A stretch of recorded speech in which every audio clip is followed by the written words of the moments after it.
going to call the June meeting of the Ponca City School Board to order. We're going to start with the flag salute. Look at my paper.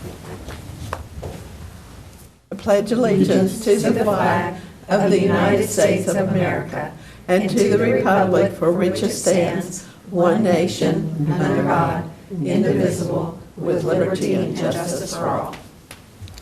And Adam? Mr. Riley? Aye. Here. Rowland? Present. Mrs. Troop? Aye. Mrs. Zimmershed? Present. I'm already voting. There's Adam. There he is There for our you are. prayer. We went ahead with roll call. Yeah, we Have we done did. flag salute? Yes. Yeah. Sorry.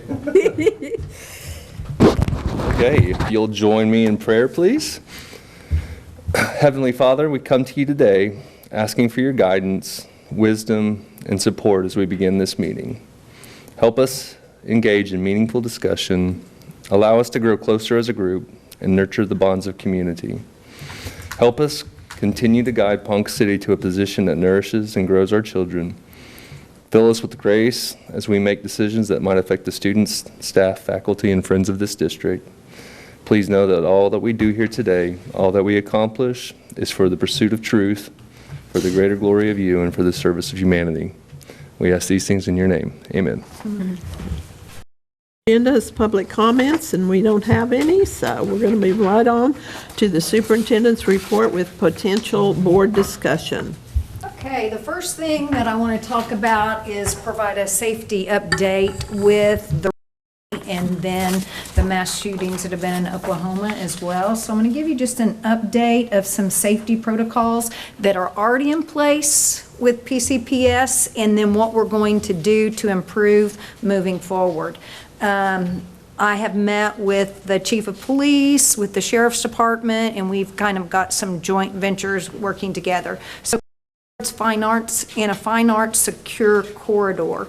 The secure entrances are at all of our sites with the exception of Wildcat Academy. However, people do have to be buzzed in. It's probably a 4-inch door with 4-inch glass. It's probably our heaviest doors in the district. At West, we do not have bullet-resistant glass in the vestibule, in the secure entrance.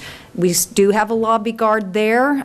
We're looking at our timelines, and you'll see that in a minute, about possibly moving up the West project as early as October, which would mean that our front entrance would be closed, which is not a big deal. It's happened before, but for the safety of our kids, we're looking at moving that up, and Adam's working with our architects on possibly doing so. Probably will not get Wildcat Academy moved up this year just because of the timing of everything. But again, it's really secure building. We have 2 SROs. We have one that is housed at the high school and one that splits between east and west. And then either of them will go to an elementary school if the need arises. We also currently have security guards. Last year, we contracted with Burnett Security. We had 3 additional security guards at the high school, and then we had 1 guard who picked up money every day at all sites and took it to the bank. So I'll talk to you a little bit about that moving forward. We do ALICE training with all of our students and staff every single year, multiple times a year. ALICE stands for Alert, Lockdown, Inform, Counter, Evacuate, and a lot of schools use this method. Now, our undersheriff, Sheriff Grigsby, used to be an instructor in ALICE, but they're using a method called CRACE, and he wants us to take a look at that to combine the two. He says both are fine products. Here's the deal.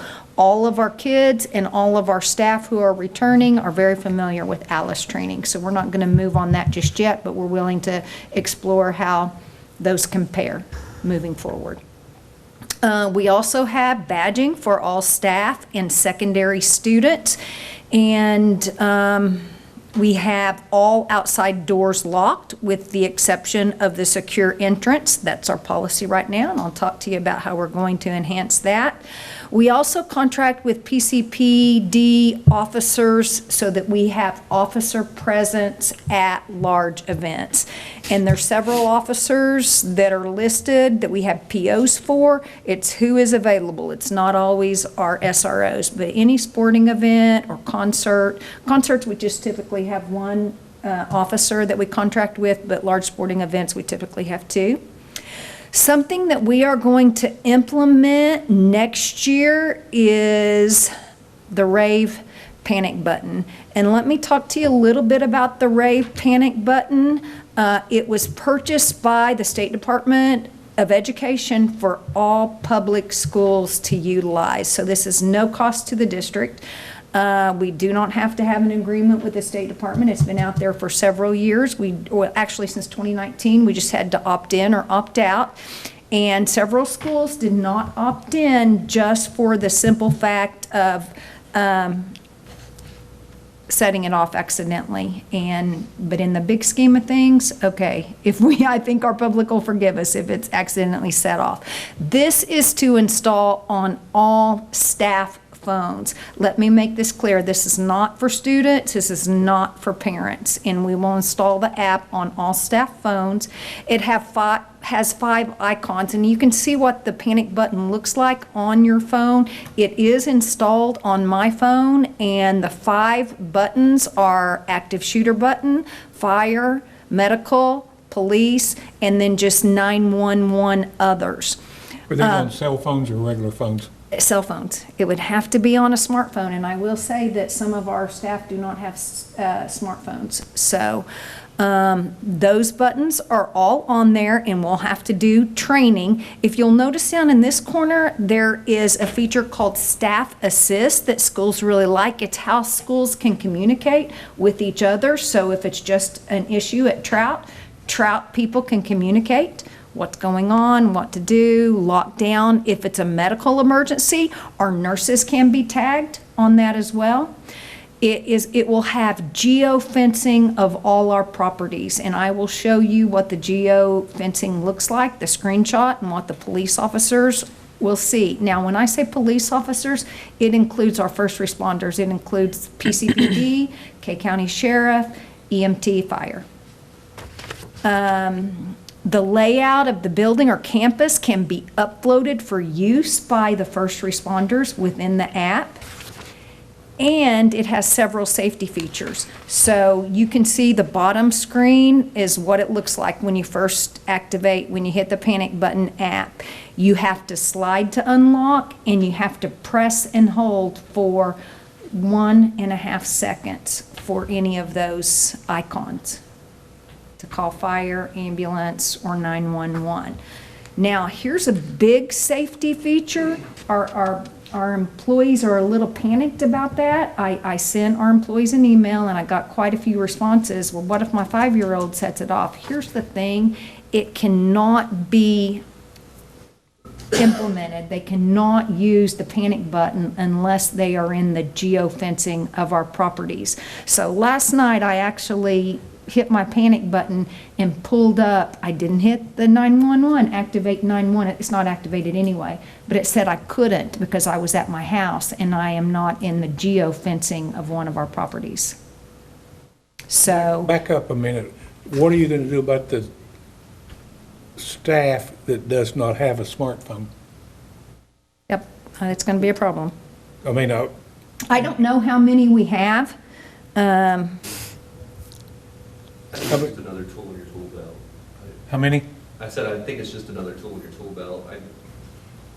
Because you can't make them put the app on their phone if we're not paying for their. Exactly. Don't we give all teachers a cell phone? No, we give all principals Just principals? and directors. So we don't know how many teachers don't have one? Not very many. It's mostly support staff that might not have a smartphone. We have a couple flip phones. It'd be a tablet as well, right? Pardon me? Could you use a tablet as well? Mm-hmm. So, You can use an iPad, tablet.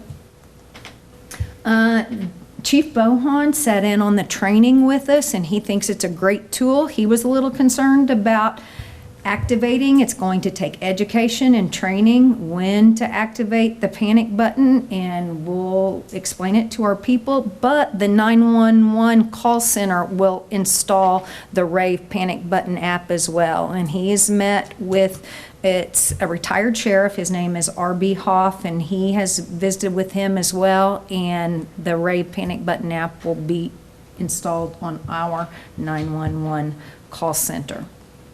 Sean Tagliatella will lead implementation and train staff. So Sean is actually in Kansas City with PLC Group, and on the way today, he was setting up some of the geofencing, working with, I call him Sheriff Hoff, even though he's a retired sheriff, setting that up, and he will upload our staff, and of course, we don't have all of our staff hired. He'll upload our staff, and he'll be able to see from the app who has installed, who has activated, and who has not. But here's what the geofencing looks like. So look at High's campus. It's up in the left-hand corner. We extended it all the way, the block behind, and it probably needs to even be extended a little bit further. I can't tell from here. So this is just a practice, and then we have included all the way down south beyond the tennis courts, because with our bond projects, that will be our property. One thing that Sean Tagg is doing is he is busy securing the building. The green is our campus. The red is our building. And during the practice, I was in the boardroom and we were on Zoom with Sheriff Hoff, and I activated it, although it wasn't real activation because the 911 center hadn't been set off, but you could tell exactly where I was in the board office property. So we have sites, all of our sites listed. Now, for High, we have to have a separate site for the farm and for the softball field because they're not within that campus. For transportation, maintenance, CMP, those are all campuses too. That's Trout, you can see, and we've put our campus all the way back to the back playground. And here's the softball field, and Tag just got this set up today, and he hasn't even put the buildings on there yet. But remember, the app cannot be activated outside that geofencing. So an employee's 5-year-old can't activate unless they're playing with their phone at school. So we'll advise them not to do that. But you can see West and Lincoln too. Those are just some examples of what the geofencing looks like. Some other things that we're going to do beginning next year is I've talked to board members about this. We are looking at hiring our own Wildcat safety monitors, and these will be cleat certified, but non-armed cleat certified. And basically just so they know what they can do as a security monitor, what's legal, what's not legal, and we will send them to a class at Pioneer Tech. It's a 7-week class, pretty minimal in cost, but it's just for protection for them and for us. We're trying to hire 5. We've hired 1 as of this point this morning. I know there was a recommendation for 2 more hires, and I don't know where we are with that. So we've got some more interviews set up on Friday. We are doing some High parking lot safety updates, which we've talked to you about that. We're restriping the parking lot. We are numbering each slot. We're looking at a color-coded sticker system for kids who go to the farm, who go to concurrent, who go to share, or who go to appointments or whatever, but we want to have the guard shack manned. And if it's our employee, we'll know if they are there or not. When we contract out, we don't know who's there or who's not. So we'll have that manned. We are going to add additional cameras in the building at High. That's at all entrances and in the hallways so that we can see what's going on, particularly in the P building between the old girls and old boys gym. That's where our kids come in and out. But those doors will be locked. They will be locked. Okay. And we'll have a monitor there. But it is not a buzz-in entrance, and we will explore possibly making that a buzzed-in entrance.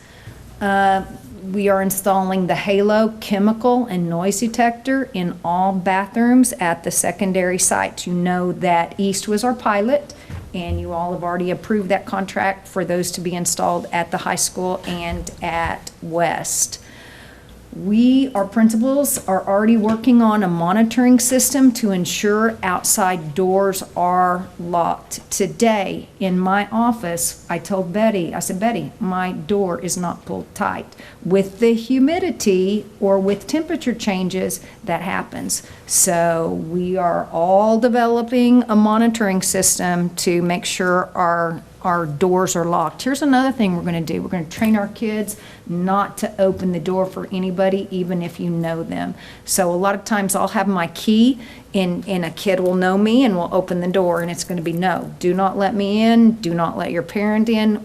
Is it going to be inconvenient? Yes. No more are parents going to be able to come in a gym door, a side door. They will have to come in the front door through the secure entrance and sign in.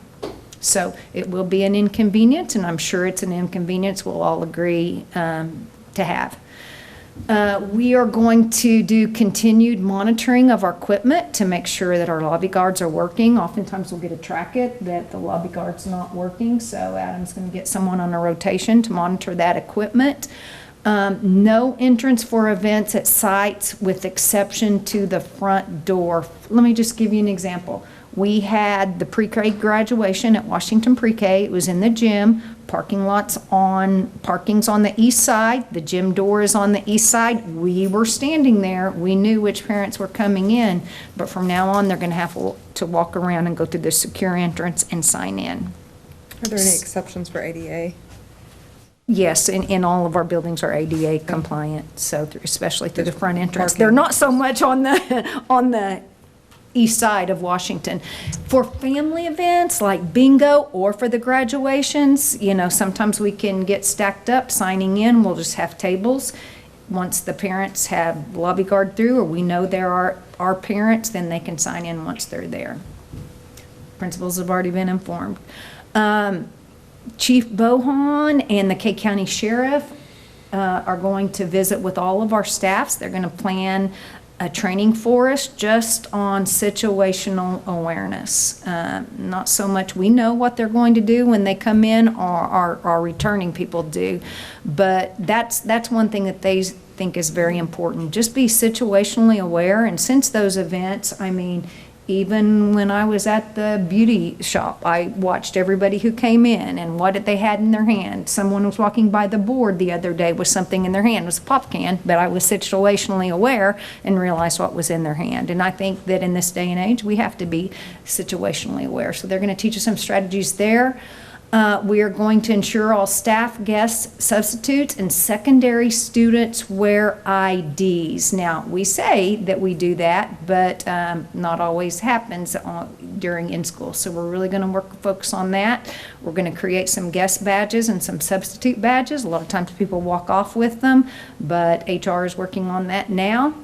You know that we're approving additional lighting poles at the Howe. Adam and his family walks around the Howe quite a bit, and it's really, really dark at night. So that will be enhanced security there. We are going to do more frequent ALICE training. A lot of our ALICE training is online modules. Sean Tagliatella and Randy Empting are our certified trainers, so we're going to do some live ALICE training with our staff and our students. And we're looking at, I already told you this, we're looking at moving up our timeline for the bullet-resistant glass at West Middle School. And we're exploring additional armed security options. Now, let me tell you, the Ponca City Police Department cannot give us another officer. They are down 9 officers. Even if we could, they can't give us one. They are down 9 officers. So some things that we're talking about, or maybe visiting with the K County Sheriff's Department or retired police officers about additional security that way. We are also reviewing access control of heavy traffic areas. For example, that student entrance off the parking lot between the old boys and the old girls gym. So looking at some quotes there and reviewing some options that we'll be bringing to you. Now, I did request that the PCPD and our first responders give information on their protocols for response. Now, they were really anxious to tell me about this, and I think that it's really, really good response protocols. And if you remember we had a scare back in September, an internet scare, a social media scare, and our officers were there in a heartbeat, nothing flat. So they trained together, our PCPD, our sheriff, fire, and EMT, for 3 levels of priority, and he wanted to emphasize without hesitation, there will be no waiting if they're called for an active shooter. The first thing, they'll stop the killing of our innocent by the attacker. That's their number 1 priority. Second priority, stop the dying of those that are severely injured. And 3, rapid evacuation of those in need of trauma care. Now, one thing that Sheriff Grigsby said is it's really easy to put on paper, but these 3 rules of priority puts our law enforcement into a hot zone, and they can immediately neutralize or isolate the threat. Then with the EMT, they have something called a warm zone. They establish a warm zone that allows our emergency medical staff to enter and begin immediate life-saving measures without waiting for the all clear that was previously used before advanced law enforcement rapid response training. And Sean Grigsby has spearheaded this. So, and lastly, with joint effort of our first responders, it establishes the evacuation of those in need of further life-saving measures to the trauma centers by whatever means necessary. It doesn't necessarily have to be an ambulance. So the PCPD and our first responders are going to put in some additional protocols moving forward. And Chief Bohan is going to have his beat officers have a more focused presence at our school sites located in their beat. And we have a school in every beat across the district. Now, currently, our officers are working 12-hour shifts, which will allow for more presence. They're down 9 officers, so they're working 12-hour shifts, and so there won't be shift changes like before school, after school, whatever. So he thinks there will be more of a presence. Our officers will park squad cars more often at sites, particularly in the mornings and the afternoons. And our officers can often be seen in our buildings greeting students and acknowledging their departure when they leave. And Adam and I went to a training at the COSA that was led by the Oklahoma State Department of Education, Safety, and Defense. And they had a lot of information from the Center for Homeland Defense and Security. And out of school shootings, the most frequent time for school shootings occurs in the morning at 18.4%, followed by 10.2% during a sporting event. And I already told you, we contract with at least 2 officers for large sporting events and for concerts. And then coming in third is 10.1 during afternoon classes. So they're going to focus on that morning and afternoon, and then we'll continue our officers at large events. One thing that our first responders, all of these groups, they are going to practice their alert protocols inside all of our facilities to become more acclimated with layouts of sites. Now, we're going to upload the floor plans in the RAVE panic button, but they are also going to come in on the weekends or during our holidays and practice their response in our sites. They are going to continually provide staff training for situational awareness and what to expect from first responders. So we are arming our teachers with the panic button. And how our first responders respond, they don't wait to see who the bad guy might be with a weapon. They will take out a person with a weapon. So. Okay, any questions there on safety Yes. update? Okay.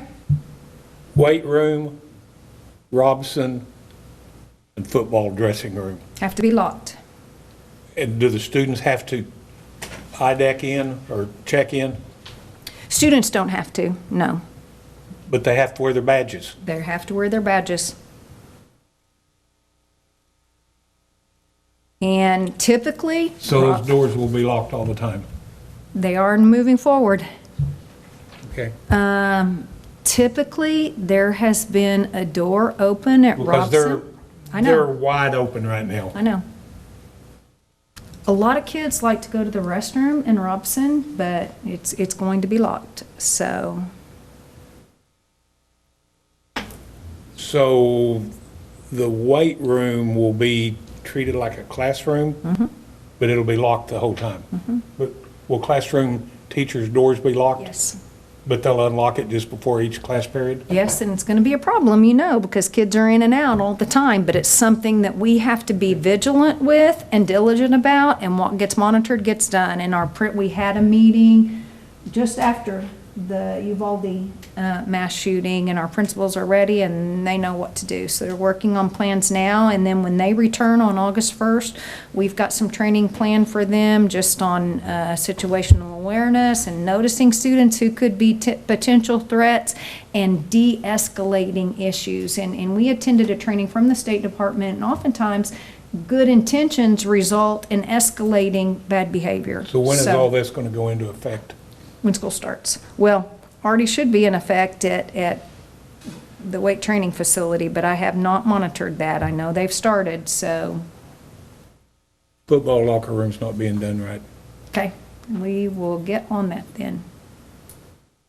Well, I mean, if you're waiting until the school starts, Well, I mean, and that's we okay. have to do it now, actually, because we have kids in summer school. We have kids in summer school, both ESY and credit recovery right now at the high school. And we have kids at Wildcat Academy, we have kids at Liberty, so got to be done now. And Terry has already put out information based on our discussion from our meeting to the elementary summer school teachers, and they know the protocol. Mr. Dent knows the protocol. What about Jeff's building, maintenance? It will be a those places? campus. They'll have to lock up too. There'll be a campus on the Ray panic button, and we'll establish that too. Good. They'll be their own separate campus. And the farm will be too. With the rave, you said that it would be optional for teachers to put on there, but because it's their personal phone? Like, it can't be, is it? I don't think we can force them, but I think many will want to have it. Right. Now, I did get a lot of emails back. They're a little bit nervous, and I said, we'll talk about safety features, and we'll do training, but, our teachers are like, you guys and me, we've lost a lot of sleep since the Yeah. Uvalde. And I just wondered with the, people wondering with the track, does that only track you when you're using the app? Or is it one of those things where? Once you activate one of the icons, no, it cannot track you. It's not like something that follows you around the building? No. Okay, Then we wouldn't be able to pinpoint the Right. threat. right. Well, I didn't know if it was like, then, I don't know, I'm just imagining. Oh, they'll ask that, trust me. Yeah, I was thinking of all Yeah, the questions. and Tag's going to do the training, Sean Tag. He's really interested in this. He's on the safety committee at the high school, and he had actually done a webinar with Rave before I sat in and had Chief Bohan sat in. Right.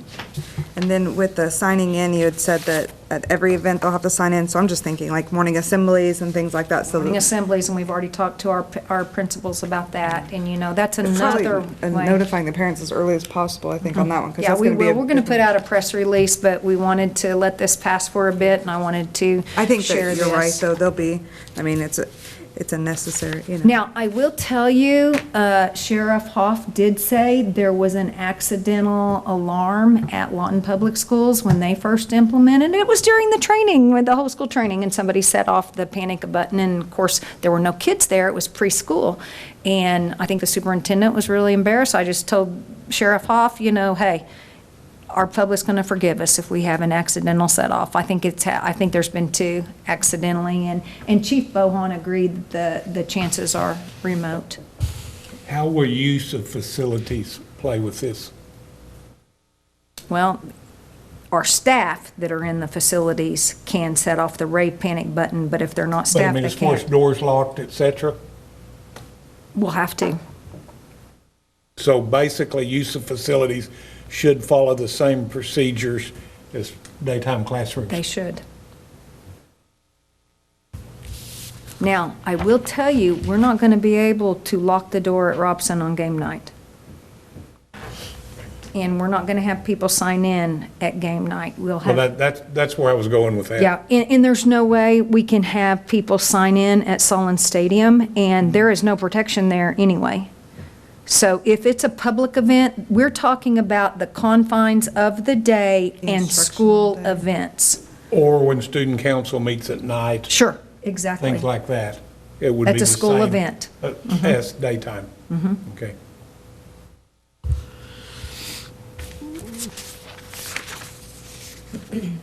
Hey, not a fun topic, but it's one that has kept me up. I've lost a lot of sleep since that issue, and so have all school people, and it's sad that we have to discuss it, but I think everybody's willing to give a little inconvenience to make sure that we're protected.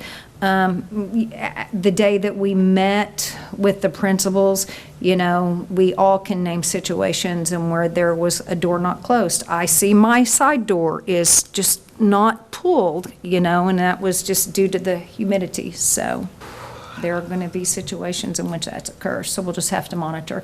So I'm just going to give you a little legislative update on bills signed by the governor since our last meeting. House Bill 4465 is the budget, and it does not, I'm not going to read this to you, it does not include any new money to the state aid formula for day-to-day operations, inflationary costs, or teacher raises. It was approved by the governor. It goes into effect July 1. Now, you will hear our legislators say there was an increase. The percentage went down, but we have more in our rainy day fund, more in our coffers. Our state's healthy right now, but there was no new money allocated.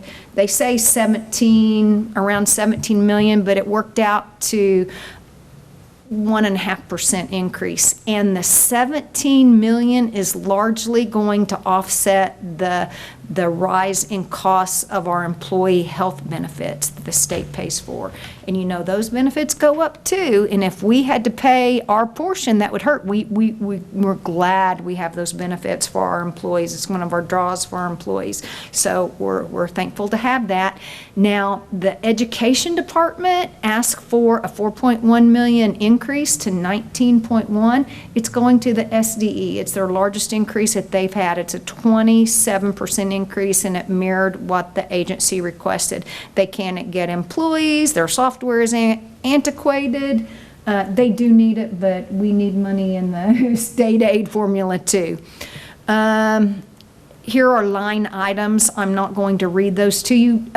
Brenda talked to you about some of them when she gave her budget for the next school year information. The state did ask for a decrease in textbook money because this year was reading. We go to social studies next year, and it will not be as expensive. So that's why our textbook money decreased, and that was requested by the SDE. So there are all the line item. Now, a lot of people think because we have CARES money, we have all kinds of money, and you heard Brenda talking about it. We do right now, and that's to help us get through COVID. But here's the thing, a lot of the items in our CARES funds are like our utilities, like Brenda talked to you about, software, property insurance.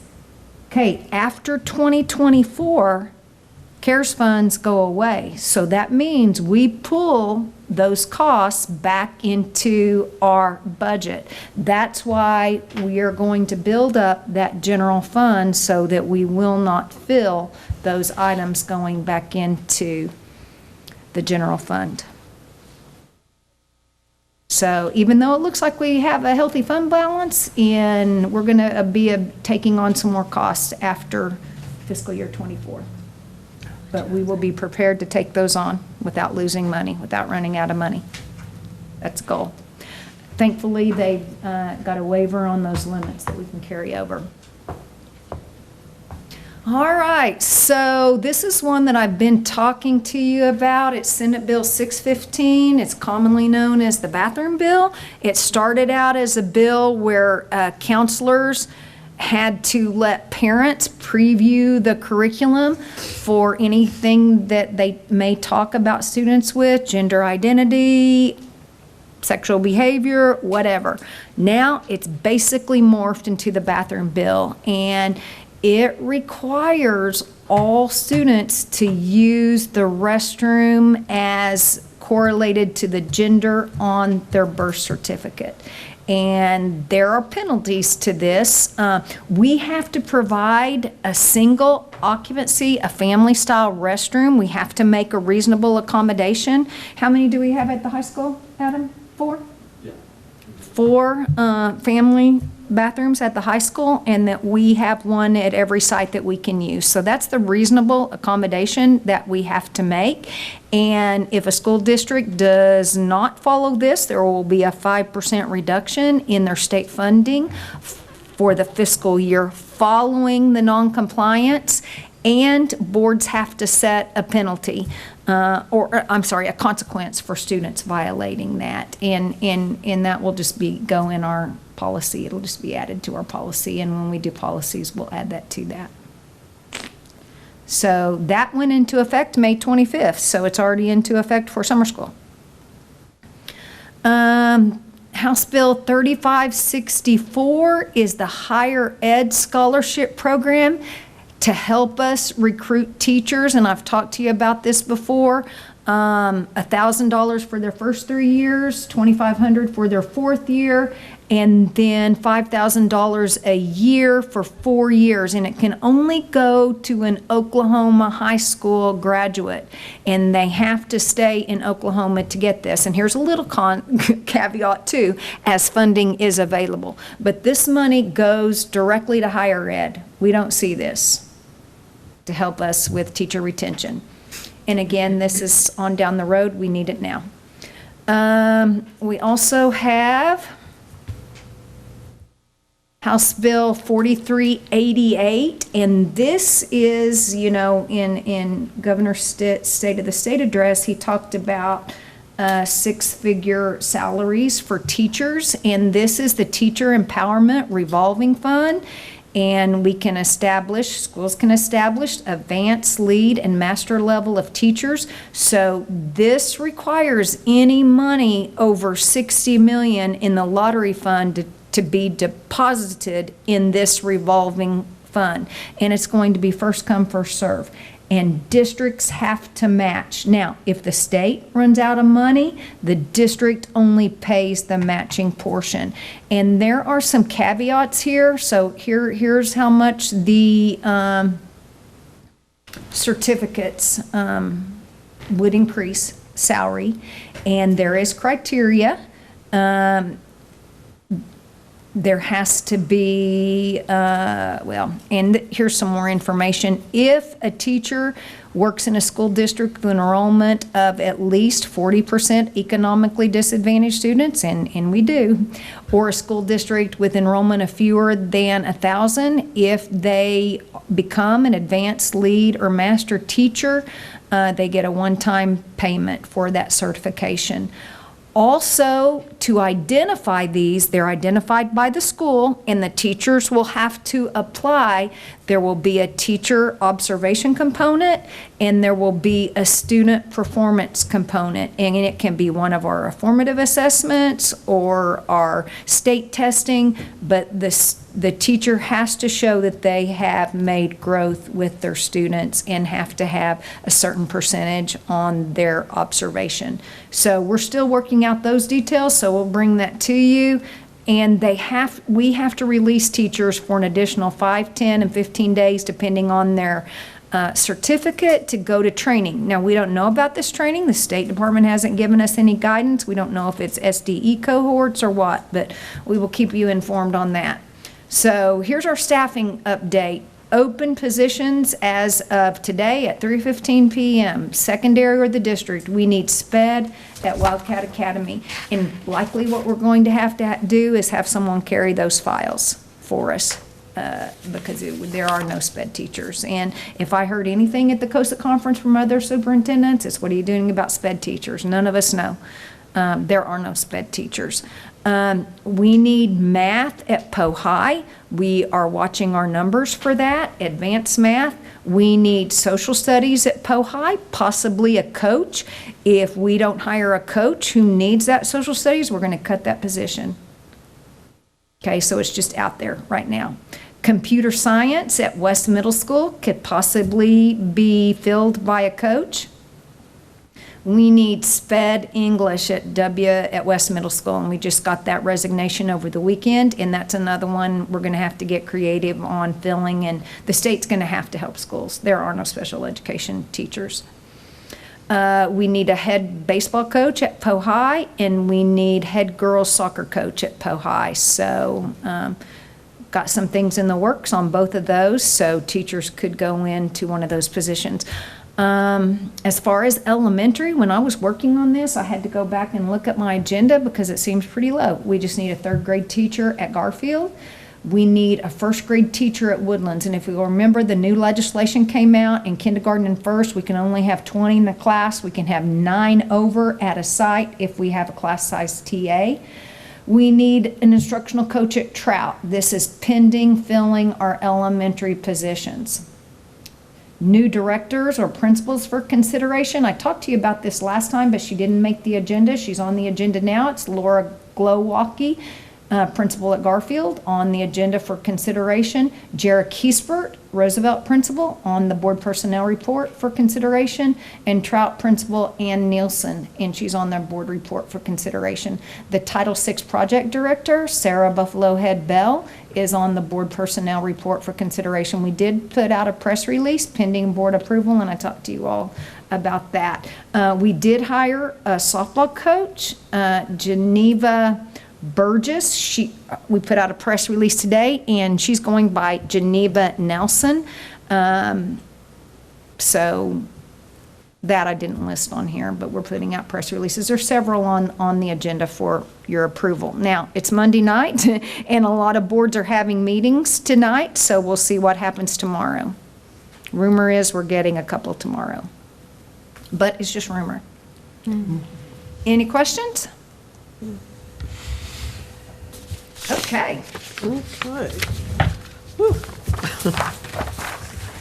Lot to cover, lot to cover, yeah. Really. Okay, the consent agenda.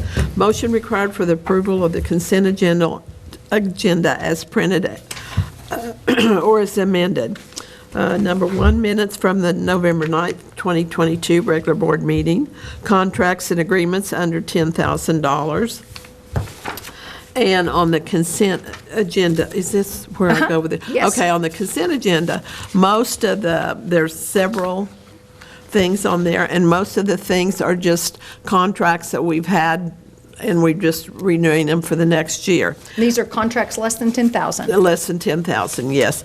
And, but there's a couple that are new, and number 5 is Bigger, Better Movers, and those are the movers that is going to assist the Ponca City Public Schools with moving items from the Union Elementary gym area back to the classrooms because of the work that's being done. So that's one of them. Another one is the City of Ponca City. And this agreement states that the City of Ponca City will provide PCPS district with 800 cubic yards of fill dirt at no cost to the district. The district will be responsible for coordinated with the city, the picking, loading, and hauling of dirt to Garfield Elementary. And we are getting a quote from Sober Brothers. Did that come today by any chance, Adam? Okay. Okay, where's this, I'm going to ask the question, where's the dirt going to be? What do you, It will eventually end up at Garfield Elementary. I know, but like to do what? To level a pad site for a playground. Oh, okay. Is it going to Okay. be on that hill that? And that's new. On the hill. It'll be on Okay. the north side. And Parade of Tulsa. Tulsa is for monitoring 20 district fire alarm panels as required by the state of Oklahoma for fire protection. The agreement is for $456 per site per year for a total of $8,664. So that's a new one. And then we have Heritage Painting. Heritage Painting will paint the north entrance hallway, south entrance, and the main area in the lobby of at the registration center at 111 West Grand. They will also remove the wallpaper on the east wall of the main entrance, make necessary repairs and repaint, and that's at a cost of $4,700. That's a new contract. And And that's probably it. won't be continuing, and that's And a all. lot of these are logo agreements, Yes. no cost to the district, And then there's- fundraisers. yeah. The rescinded contract, Rescinded well, I'll contract. talk to you about that. It is on the regular agenda. It's now the Marzano Learning Group. It was formerly called Learning Sciences International. They've changed their name. You all approved it last time. It was for our evaluation tool, so we're rescinding that and approving it under their new name. So Okay. when we get to that, I'll talk to you about it. Okay. Okay, and then the resolution of this Ponca City ISD to join Oklahoma Schools Insurance Group. Number 4, the Activity Fund custodians and bond authorizations for 2022, 2023, and the administrators designated for federal programs for 2022 and 2023. And these are procedural items that have to be done every year. They're on page 26, 27, and 28 of your agenda. Okay. Now, do we vote on those 5, or do we Motion continue? to approve consent agenda. Okay, I'll second. okay. Vote? Okay, call for the vote. Mrs. Rowland? Aye. Mrs. Zimmershed? Aye. Mr. Newsom? Aye. Mr. Riley? Aye. Mrs. Troop? Aye. Okay, and then the action items. Now, do you want me just to summarize Yes. what these are? Yeah, Okay, so 'cause there's this is several. anytime there are Yeah. budget amendments, and they're basically the same every month. So it talks about our encumbrances and the amount in our general fund, our building fund, our bond fund, our gifts and endowments, every fund that Brenda talked to you about. And it gives you the budget analysis, the fund reports, our activity fund reports, and then the ratification and approval of payrolls, which we have to do every month so that our people get paid. Okay. Robin, did you see any problems? Okay. So do we vote on those now? A through S. Okay, do I have a motion for those items? Yes. Okay, Don, do I have a second? I'll second. And a second. Okay. Call for the vote. Mrs. Rowland? Aye. Mr. Newsom? Aye. Mr. Riley? Aye. Mrs. Zimmershed? Aye. Mrs. Troop? Aye. Okay, the next thing, number 2, consideration and take action on the district budget Okay. for the FY '23. This is just what Brenda presented, and by law, you have to take action on it now. Okay. Now, do we do these individually? Yeah, Number this two, we is, did. Number 2, okay. yeah, we're Do I have a on motion? Make a motion. second. Okay, call for the vote. Mr. Newsom? Aye. Mrs. Troop? Aye. Mr. Riley? Aye. Mrs. Zimmershed? Aye. Mrs. Rowland? Aye. Okay, number 3, consider and take action on the motion approving the renewal of the sublease agreement between the district and K County Public Buildings Authority as required under the provisions of the agreement. Okay, this is procedural, and what we do is we sell bonds and we make acquisition payments. So this is basically just our construction loan rental. Our first payment is not until March of 2023, and that's $3,000 a year. Brenda, is that accurate? Is how much our sublease is, and it's something that we just have to take affirmative action, and the board has to say that we're doing that. Okay, I'll make a motion. How much did you say? Because I think numbers, it's got 31,120,000 on my paper. That's the total lease revenue. The monthly. Huh? That's the total lease revenue. Oh, okay, okay. You just pay a lease payment to them. Oh. Payment to them annually too. Pay $1,500 twice a year and make acquisition payments. Okay. So is the amount 31,120,000 that we're, That's a sublease amount, but the construction loan rental, the affirmative action is just for the lease agreement to be renewed, which is $3,000 a year. Is that written in there, though? Does it need to be written in there? On my paper, it's not written 3,000. I mean, should it? I mean, I'm This was the asking. verbiage that we got from from Ryan McDonald. Okay, That's on the commentary? Uh-huh. Okay. okay. All right. Do I have a motion for number 3? Nancy, did you make? Well, I did, but yeah, go ahead. Are you making? Yeah, I'm making a motion. Okay. Sorry, No, it's okay. I just I put was just 3,000 in curious here. about that. I second the vote. Call for the vote. Mrs. Zimmershed? Aye. Mr. Riley? Aye. Mr. Newsom? Aye. Mrs. Rowland? Aye. Mrs. Troop? Aye.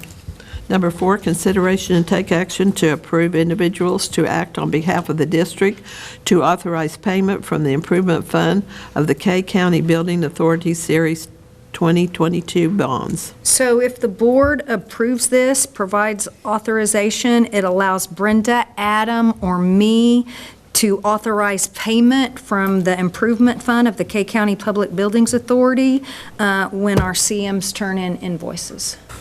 Move for approval. Okay. Second. Aye. Mr. Newsom? Aye. Mr. Riley? Aye. Mrs. Troop? Aye. Mrs. Zimmershed? Aye. Number 5, consider and take action to appoint a clerk, deputy clerk, minutes clerk, and deputy minutes clerk. Okay, with the retirement of Betty, Kathy, and Jan, we need to appoint new clerks and deputy clerks. We're not going to approve it. That's what I was going to say. I don't Don't see any approve reason it, why we and need those to. have to stay. Shelley's That's right. We just won't let them retire. doing? They have to stay here. Okay, there you go. If you allow them to leave, we are recommending Christy Hayes as the board clerk, Julie Ray, deputy board clerk, and Julie's replacing Kathy, Brenda Story as the minutes clerk, and Christy Hayes as the deputy minutes clerk. Motion moved. approved. Okay. Sad. Second? Did we vote no, Don? I guess, but we better just let her go. I don't want Jan hitting me. Don't book This that is one. their last board meeting. They'll come beat you up. You better count the votes, make sure you got enough passage. Did anybody second it? No. I'll second it. Oh, sorry. Call for the vote. Mr. Newsom? Aye. Mrs. Rowland? Aye. Mrs. Troop? Aye. There you go, Robin. Mr. Riley? Reluctantly, aye. That's what I was going to say. Boo, aye.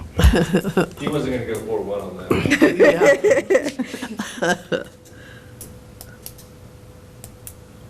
Oh, okay. That's number 6, consideration and take action on appointment and bond authorization for treasurer, minutes clerk, board clerk, deputy board clerk, encumbrance clerk, and purchasing agent for FY '23. Okay, this is procedural. It's required by state law, so it has to be approved yearly due to specific bonding requirements. The recommendation is for Leanne Allen, District Encumbrance Clerk, Julie Ray, Deputy Board Clerk, even though you just approved her, it's procedural, Christy Hayes, Board Clerk, Deputy Minutes Clerk, and Brenda Story, Minutes Clerk, District Treasurer, District Purchasing Agent. Move for approval. Second. Aye. Mr. Newsom? Aye. Mrs. Zimmershed? Aye. Mrs. Troop? Aye. Number 7, consideration and take action on revisions to the following board policies. A, do I, 50? Cash receipts and change funds, there's 2 board policies that we'd like to make revisions to this month. One is cash receipts and change funds, and Brenda would like to expand our policy on cash receipts and change to include libraries and all business offices at the secondary sites. And the policy is on page 107 of your agenda. The second policy is the one I talked to you about last month, student transfers. Yes. It's changed multiple times due to multiple legislation, and last month we talked about that we expanded it for all employees' children, not just certified. They're exempt from the 3 criteria: the class size, the attendance, and behavior issues. And siblings have priority. If we accept one sibling, other siblings have priority. And then if a student previously resided in our district for 3 years, they have priority. So next month, I'm going to be bringing back something else to you because of legislation. We have to set capacity limits for PCVA. Ponca City Virtual Academy. This is new legislation too, so I'll be bringing that next month. Okay, do I have a motion? So moved. Anna made the motion. Any second?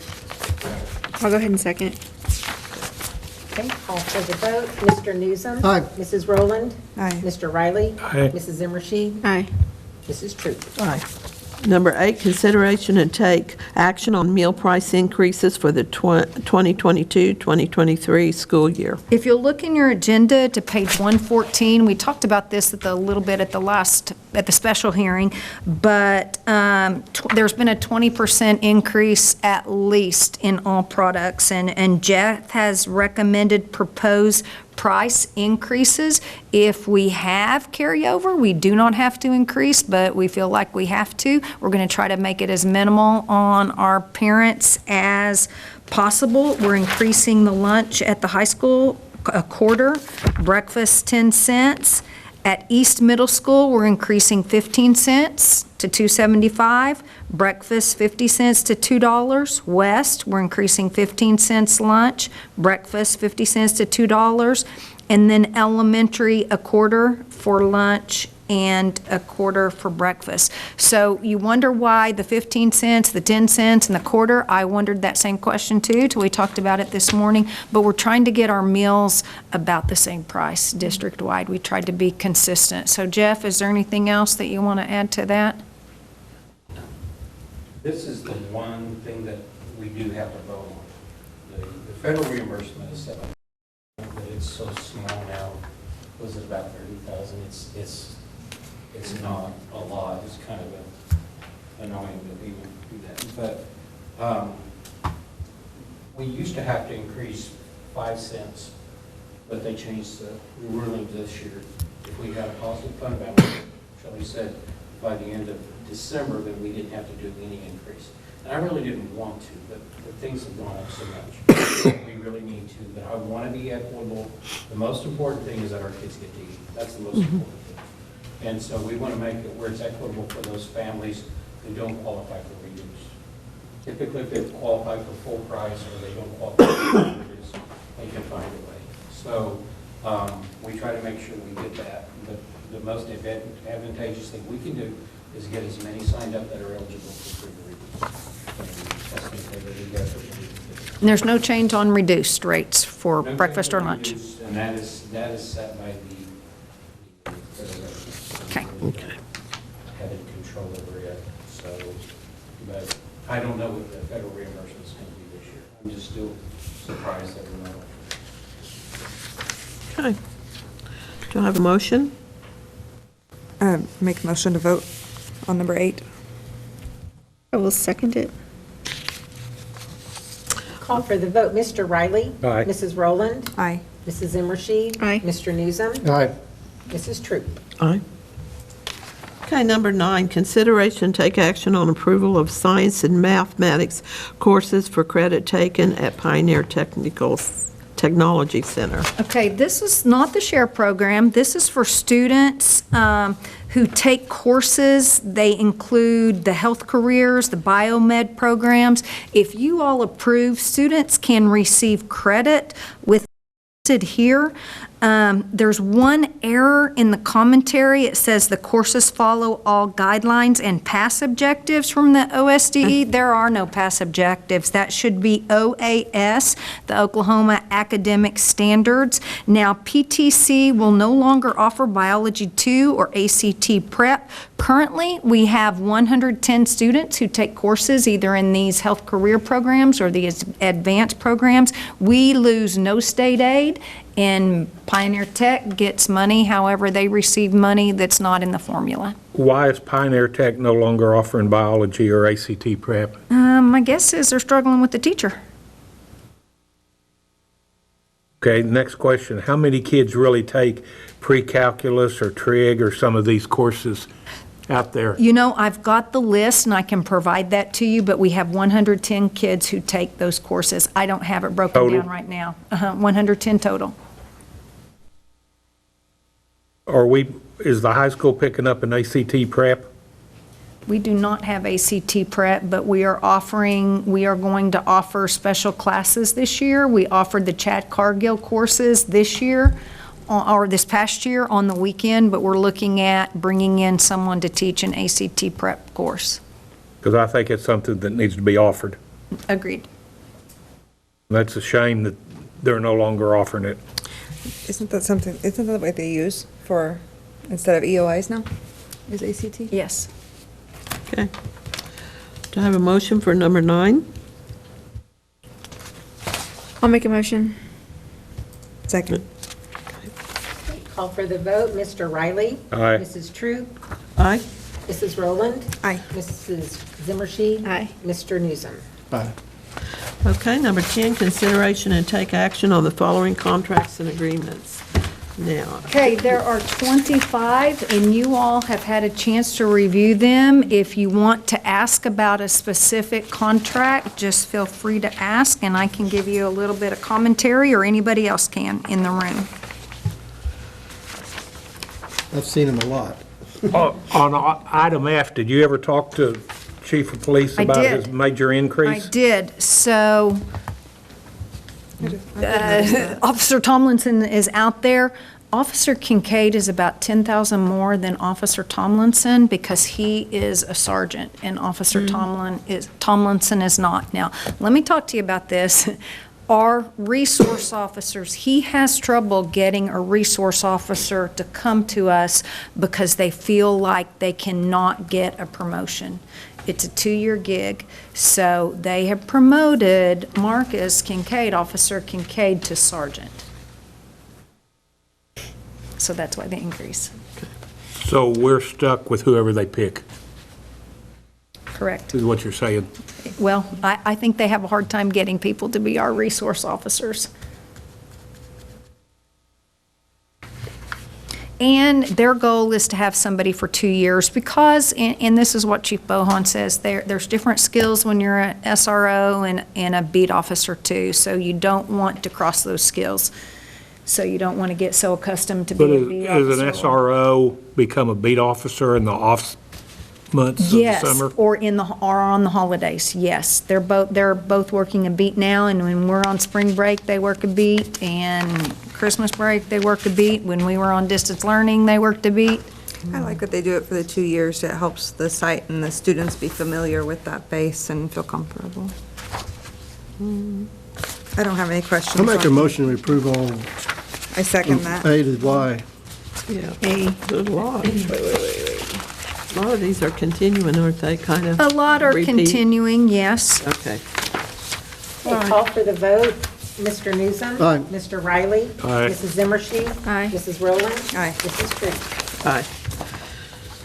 Okay, number 11, motion and vote to convene in executive session for termination, reassignment, resignation, and employment of personnel on the attached detailed personnel report, to discuss negotiations, to discuss the purchase or appraisal of real property, and to discuss confidential conversations with the board's attorney concerning pending claims and litigations. Do I have a motion for executive session? So moved.